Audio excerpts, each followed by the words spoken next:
ರಾಮ ಎಂಬ ಪದವನ್ನು ಜಪಿಸುವುದರಿಂದ ನಮ್ಮಲ್ಲಿ ಸಕಾರಾತ್ಮಕ ಶಕ್ತಿ ಹಾಗೆ ಆತ್ಮವು ಜಾಗೃತಗೊಳ್ಳುತ್ತದೆ. ರಾಮನನ್ನು ಪೂಜಿಸುವುದು ಮತ್ತು ಅವನ ಆದರ್ಶಗಳನ್ನು ಅನುಸರಿಸುವುದು ಆಧ್ಯಾತ್ಮಿಕವಾಗಿ ಪರಿಪೂರ್ಣತೆಯನ್ನು ಸಾಧಿಸಲು ಇದು ಸಹಾಯ ಮಾಡುತ್ತದೆ. ರಾಮನ ಮಂತ್ರಗಳನ್ನು ಜಪಿಸುವುದರಿಂದ ಜೀವನದಲ್ಲಿ ಬರುವಂತಹ ಸವಾಲುಗಳು ಹಾಗೆಯೇ ಸಮಸ್ಯೆಗಳನ್ನು ಎದುರಿಸುವಂತಹ ಶಕ್ತಿ ಹೆಚ್ಚಾಗುತ್ತದೆ. ಹಾಗೆ ಪ್ರತಿದಿನ ಜಪಿಸುವುದರಿಂದ ಕಾರ್ಯಸಿದ್ಧಿ ಮತ್ತು ಯಶಸ್ಸು ತಂದುಕೊಡುತ್ತದೆ. ಹಾಗೆ ಉತ್ತಮ ಆರೋಗ್ಯ ಮತ್ತು ದೈಹಿಕ ಶಕ್ತಿಯನ್ನು ಉತ್ತೇಜಿಸುತ್ತದೆ. ಈ ಒಂದು ರಾಮಮಂತ್ರಗಳನ್ನು ಜಪಿಸುವ ಮುಂಚೆ ಬೇಗ ಎದ್ದು ಸ್ನಾನ ಮಾಡಿ ಶುಭ್ರವಾದ ಬಟ್ಟೆಯನ್ನು ಧರಿಸಿ ಪೂರ್ವಾಭಿಮುಖವಾಗಿ ಕುಳಿತು ಏಕಾಗ್ರತೆಯಿಂದ ಪಠಿಸುವುದು ಉತ್ತಮ. ಜೊತೆಯಲ್ಲಿ ತುಳಸಿ ಮಾಲೆ ಅಥವಾ ರುದ್ರಾಕ್ಷಿ ಮಾಲೆಯನ್ನು ಬಳಸುವುದು ಹೆಚ್ಚು ಪರಿಣಾಮಕಾರಿ.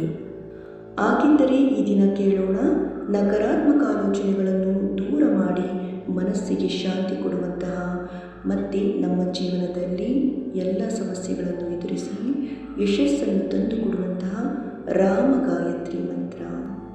ತಪ್ಪದೇ ಕೇಳಿ 21 ಬಾರಿ.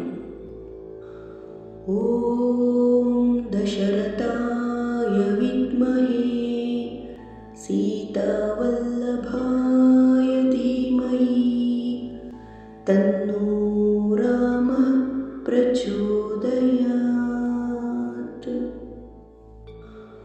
ಓಂ ದಶರಥಾಯ ವಿದ್ಮಹೇ ಸೀತಾವಲ್ಲಭಾಯ ಧೀಮಹಿ ತನ್ನೋ ರಾಮ ಪ್ರಚೋದಯಾತ್. ಓಂ ದಶರಥಾಯ ವಿದ್ಮಹೇ ಸೀತಾವಲ್ಲಭಾಯ ಧೀಮಹಿ ತನ್ನೋ ರಾಮ ಪ್ರಚೋದಯಾತ್. ಓಂ ದಶರಥಾಯ ವಿದ್ಮಹೇ ಸೀತಾವಲ್ಲಭಾಯ ಧೀಮಹಿ ತನ್ನೋ ರಾಮ ಪ್ರಚೋದಯಾತ್. ಓಂ ದಶರಥಾಯ ವಿದ್ಮಹೇ ಸೀತಾವಲ್ಲಭಾಯ ಧೀಮಹಿ ತನ್ನೋ ರಾಮ ಪ್ರಚೋದಯಾತ್. ಓಂ ದಶರಥಾಯ ವಿದ್ಮಹೇ ಸೀತಾವಲ್ಲಭಾಯ ಧೀಮಹಿ ತನ್ನೋ ರಾಮ ಪ್ರಚೋದಯಾತ್.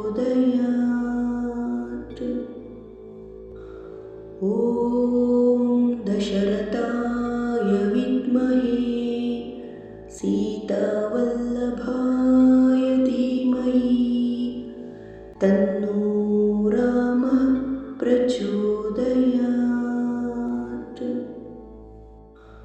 ಓಂ ದಶರಥಾಯ ವಿದ್ಮಹೇ ಸೀತಾವಲ್ಲಭಾಯ ಧೀಮಹಿ ತನ್ನೋ ರಾಮ ಪ್ರಚೋದಯಾತ್. ಓಂ ದಶರಥಾಯ ವಿದ್ಮಹೇ ಸೀತಾವಲ್ಲಭಾಯ ಧೀಮಹಿ ತನ್ನೋ ರಾಮ ಪ್ರಚೋದಯಾತ್. ಓಂ ದಶರಥಾಯ ವಿದ್ಮಹೇ ಸೀತಾವಲ್ಲಭಾಯ ಧೀಮಹಿ ತನ್ನೋ ರಾಮ ಪ್ರಚೋದಯಾತ್. ಓಂ ದಶರಥಾಯ ವಿದ್ಮಹೇ ಸೀತಾವಲ್ಲಭಾಯ ಧೀಮಹಿ ತನ್ನೋ ರಾಮ ಪ್ರಚೋದಯಾತ್. ಓಂ ದಶರಥಾಯ ವಿದ್ಮಹೇ ಸೀತಾವಲ್ಲಭಾಯ तन्नो रामः प्रचोदयात्। ॐ दशरथाय विद्महे सीतावल्लभाय धीमहि तन्नो रामः प्रचोदयात्। ॐ दशरथाय विद्महे सीतावल्लभाय धीमहि तन्नो रामः प्रचोदयात्। ॐ दशरथाय विद्महे सीतावल्लभाय धीमहि तन्नो रामः प्रचोदयात्। ॐ दशरथाय विद्महे सीतावल्लभाय धीमहि तन्नो रामः प्रचोदयात्। ॐ दशरथाय विद्महे सीतावल्लभाय धीमहि तन्नो रामः प्रचोदयात्। ॐ दशरथाय विद्महे सीतावल्लभाय धीमहि तन्नो रामः प्रचोदयात्।